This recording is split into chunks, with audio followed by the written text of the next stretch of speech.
Right, okay, Ella Beaumont, nice to meet you. We're also joined by Hannah Reid and Owen Lamprey from Clifton Primary School. Ella, thank you so much for taking part in our Motivation Inspiration project for these challenging times. Please tell me about yourself. I mean, what have you been up to? What have you been doing during lockdown? Who is Ella Beaumont? God, wow. Well, thank you for having me, first of all. God, that's a bit of a place to start. Yeah, I'll start off telling you a little bit about me first. So I'm 25 years old and I have been paralysed since birth. So I've never been able to walk. And I don't know if any of you know your spinal lesions quite well, but I'm paralysed from T1 to T4. So I can't feel or move anything from my chest downwards. So yeah, I've always used a chair, always been in a wheelchair, and yeah, never walked. So I've always had to find ways to do things a little bit differently. But I can definitely say that a passion of mine has always been sport. My parents were quite a big believer that sport was quite a good way bringing me up and to get me involved in a lot of team things and to meet other people with similar disabilities to me, but also give me an opportunity to be able to have those disabled friends and to have those people who I could relate to. So I've said in a few of my videos online that I've tried loads of different sports. I've tried wheelchair tennis, I've tried skiing, I've tried rugby, I've tried water skiing, horse riding when I was younger as well. I did try wheelchair racing once, but that didn't end too well. I fell out the chair straight away. But yeah, my main passion is wheelchair basketball. And that's how I know you, Andy, so it's great. Thank you, Ella. I mean, we met, I think, one at British Wheelchair Basketball conferences, and that was quite an evening. It was a pleasure, and and thinking about how you've done so many different sports. I mean, who inspired you, and to become the person you are? Oh, really good question. Well, I don't know. Ironically, I think it'd be my parents that inspire me to be the person I am, because they've never pushed me, but they've always just encouraged me. And I think that's really lovely. Although they don't have disabilities themselves, they've always believed that sport is just a good way to meet people and just to be involved in a community. I think that's the good word.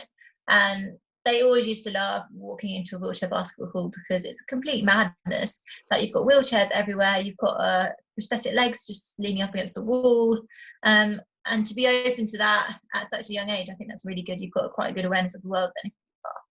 So. Okay, I mean, Hannah and Owen, please, I'm going to open the floor to you guys as well. So if you've got any questions for Ella, please join in now. So over to you guys. Hello. I'll mute myself first. Sorry, that's the second time I've done that now. So I'm a school games organiser, Ella, based out of Central Academy. So I work with loads of schools. So actually, being able to share this with my schools will hopefully be a real inspiration to them.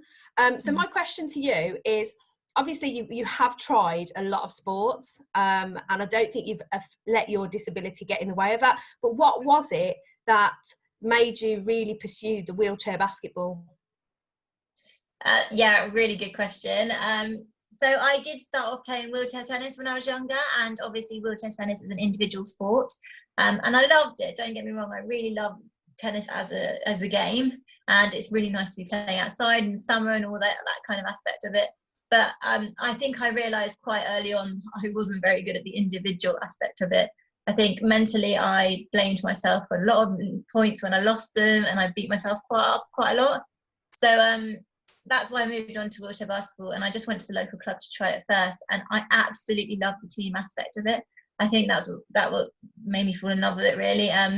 Just to have other people around you to boost your confidence when you feel a bit down or you feel a bit lost or out of your depth, then it really helps to bring you back up and be like, okay, I'm not on my own in this game, and it's not all my fault. Like, we're all a team, we all win and lose together. So yeah.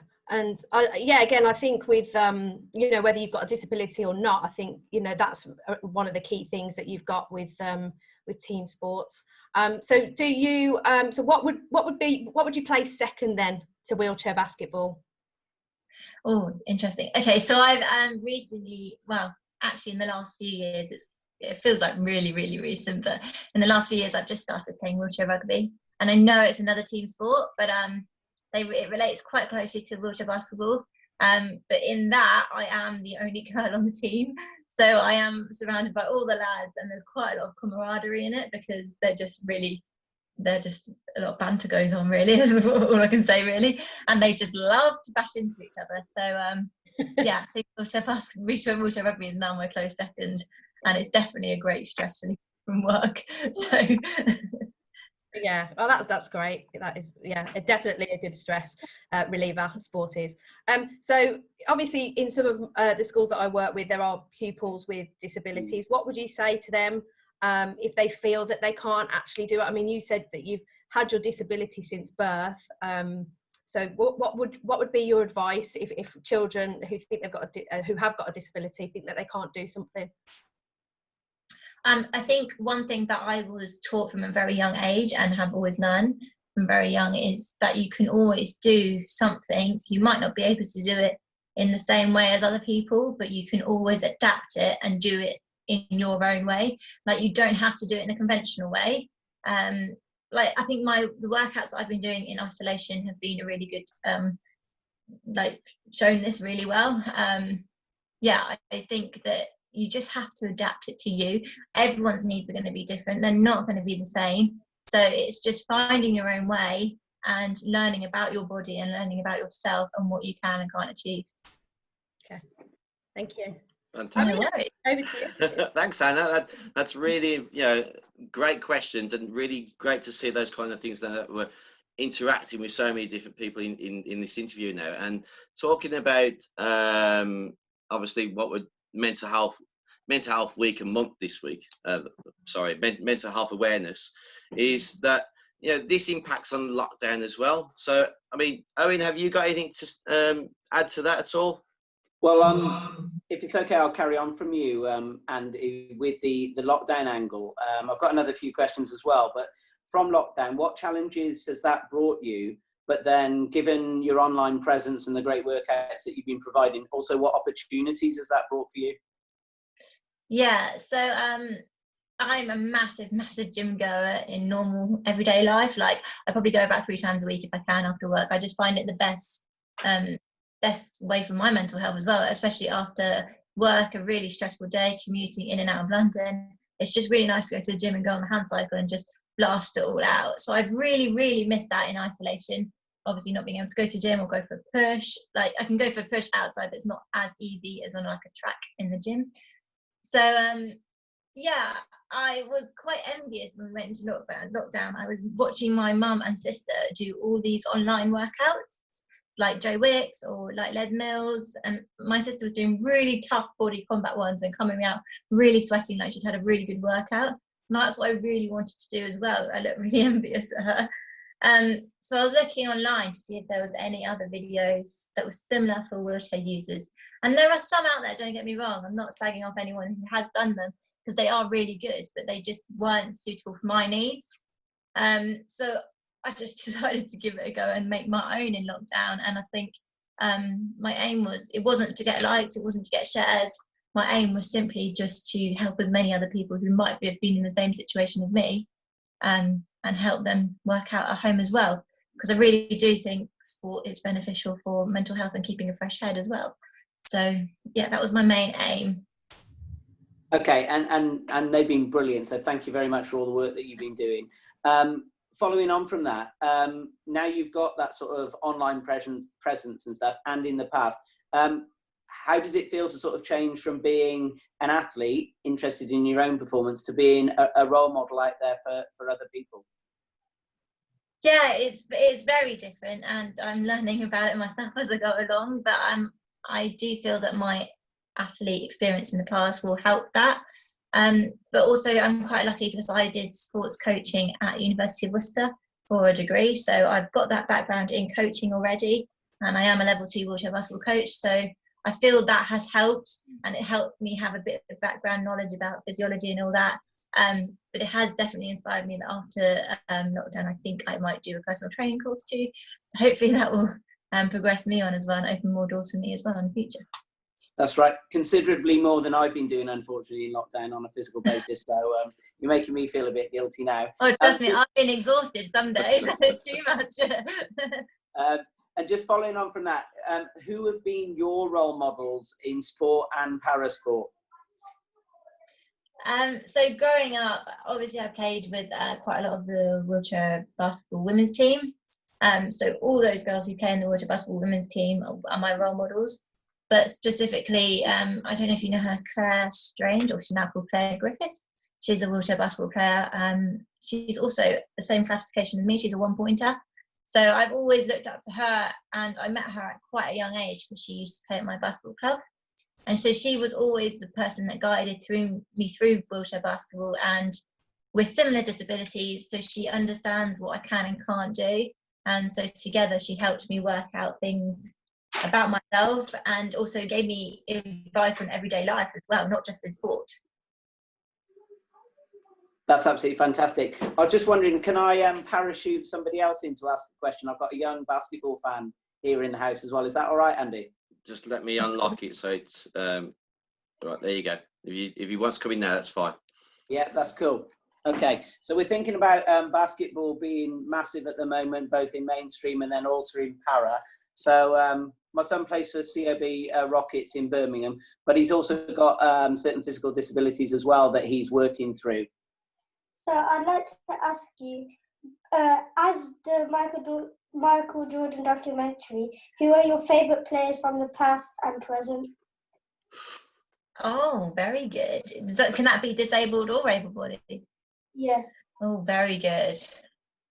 Shall I do one of each? I'll do, okay, so my favourite wheelchair basketball player, I think, has to be someone like Patrick Anderson. He's from Canada, and he's probably one of the best players in the world at the moment from the men's wheelchair basketball team in Canada. He's just phenomenal. His skill set is amazing, and he just moves the chair so effortlessly, so that's great. And then I think able-bodied, I think it was LeBron James. He was an incredible player as he played. I thought you might be a fan.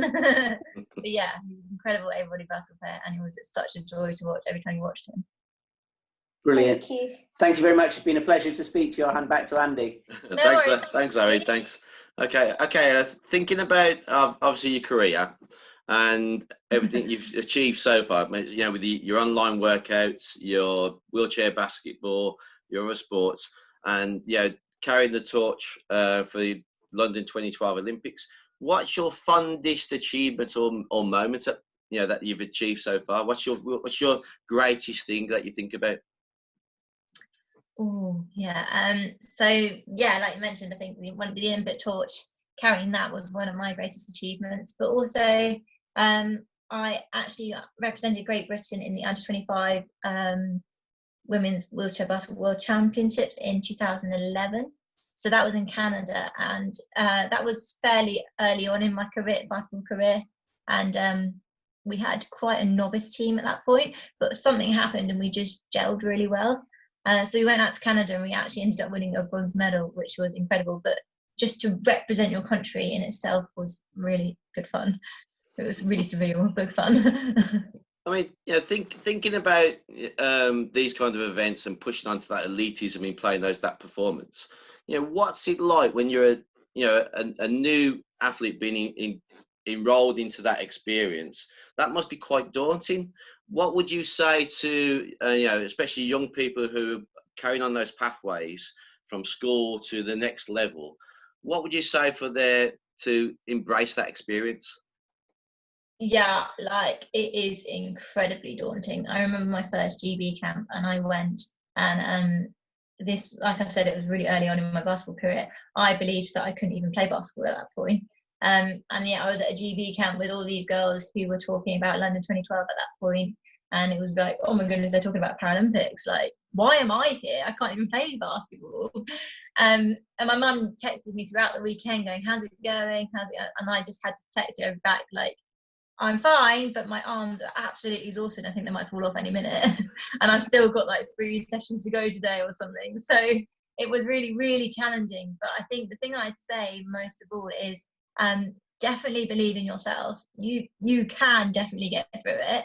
even if you think it's probably the biggest challenge in the world, if you persevere with it, you will get through it, and you will only come out better the other side, because you're only going to get stronger and achieve more if you persevere with it and keep doing it. I mean, thinking about your workout exercise and workout videos online, I mean, what's really inspired you and inspired others and motivated more to do those? I think people have, especially in isolation, I think people have enjoyed doing it with me as if they're doing it like a live session together. I think that's given people the motivation. Also, since doing them, I've had a lot of disabled charities contact me and ask me to do some like live sessions with them too. So doing that with people around you and you feeling like you're in a session with me, and it's giving people something to aim for and motivate themselves to do, like maybe just 20 minutes each day, then that's great. And that was all I was trying to achieve, really. So that was good. I mean, you was on London ITN News last night, wasn't you? And that must have been a kind of what's going on and moment. And thinking about, after lockdown, and thinking about hopefully continuing to do these online workout videos, and also perhaps doing personal appearances, doing workouts yourself, which obviously you want to talk about becoming a personal trainer. I mean, we've organised through our own club, adaptive gym sessions, and what we get a lot of feedback is that when somebody with a condition or disability or an issue goes to a gym, and a gym that's just inclusive, not all the time, because you've got so many different varieties of different people, different backgrounds, different issues, it can be quite unnerving. So I mean, we have an adaptive gym, which again is not something that is inclusive for all in society. And do you think there should be more of these opportunities for people? Oh, 100%. I know so many people have contacted me saying they've really enjoyed my workouts because they struggle to go to the gym in everyday life, because they haven't got an adaptive gym near them. They haven't got a gym where they can access the equipment in like the gyms themselves. So that was also a big part of my videos when I first started out. I tried to aim to use equipment that wasn't necessarily specialized. So if you've watched my videos, you can tell that I've used everyday household equipment like the brooms or tins of beans. I've just tried to adapt it so you can use what's in your house and you don't have to have specialized equipment. And I think people have really warmed to that, because it means that after lockdown they have more confidence and more ideas to use whatever's in their house, instead of having to go out to the gym, get in the car, drive there, have all the faff of getting there and then doing the actual workout. It's just quite exhausting when you can just wheel into your living room for like 5 minutes into it, start it, do 20 minutes and wheel out. So yeah, I think that was what will make it more accessible to people in the future. Fantastic. I mean, talking about inclusion, and we're in a society that is breaking down more barriers, and inclusion has now pushed forward, but it's still not prevalent where it should be. Why is inclusion and diversity so important now? I think we have the right to be seen as equal. Like we have the same brains, we are just as clever, we're just as physically strong and able to do everything that able-bodied people can do. So I just don't see why that there should be any different when we should have the same opportunities. And so yeah, I think we should be able to access everything that everyone else is accessing, especially with gyms. If we're paying the same membership rate, then we should be able to access everything in that gym and access the classes and things like that, because we're just the same. We have needs just like them. We have needs to work out and to keep fit and healthy as well. It's probably more if we're disabled, because we have to keep our strength up, especially if we're moving around all day. So I actually totally agree with you. I mean, there's so many different disabilities, conditions, learning, behaviour. You could go on, and that impacts on mental health and depression. And I think you need the tools and the support to do that. And if you have the tools, you can achieve anything in the world. Thinking about that, I mean, this is a motivation, inspiration project for people in lockdown. What would your message be to the NHS, key workers, people in lockdown who are struggling, who have anxiety issues because of being so long in this type of environment, what would you say to them now? Yeah, so my advice would be is to start off in your own range, like set yourself little goals that you can achieve, because once you achieve those little goals, they make bigger goals, and before you know it, you've made huge strides and you've achieved a lot more than you could possibly ever imagined. So if you have anxiety, then set yourself little goals that you can reach. If that means just going down to walk to the end of your road and then back once a day for a few days, great. And then maybe you want to extend that further and go for a 5-minute walk or something, and then maybe you can extend that further and go for a half an hour walk, and just set yourself little goals to hopefully then make bigger goals and achieve more in the future. And finally, Ella, if you could think of a quote for motivation, and inspiration, what would that quote be and why? I mean, it's short but sweet, and I think it says it all. But my favourite quote would be like, "Seize the day," and I think that sums up for me. I think for my wheelchair workouts, I literally just seized that day and took that opportunity and started wheelchair workouts, and it's just led to this crazy journey that I didn't know where it was going to lead. So, yeah, if you seize that day there and then at that point, you don't know where you're going to end up, and it could lead to great things. Ella, thank you so much for being part of our Motivation Inspiration project. It's a pleasure to speak to you. A pleasure to see you again. And keep going with the workouts. They are amazing. I've caught a few of them, and it's like, oh, boy, what are you doing? And they're really good. And I've seen a few. I mean, I've seen Sean Gash's and some of the others, but you're doing a really good job, and keep it up. And hopefully you'll push even further and get out there and do more personal training, and the career will take off.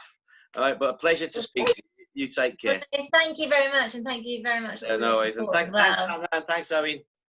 No problem. Thanks, Andy. Thank you. You take care. Bye-bye. Bye. See you later.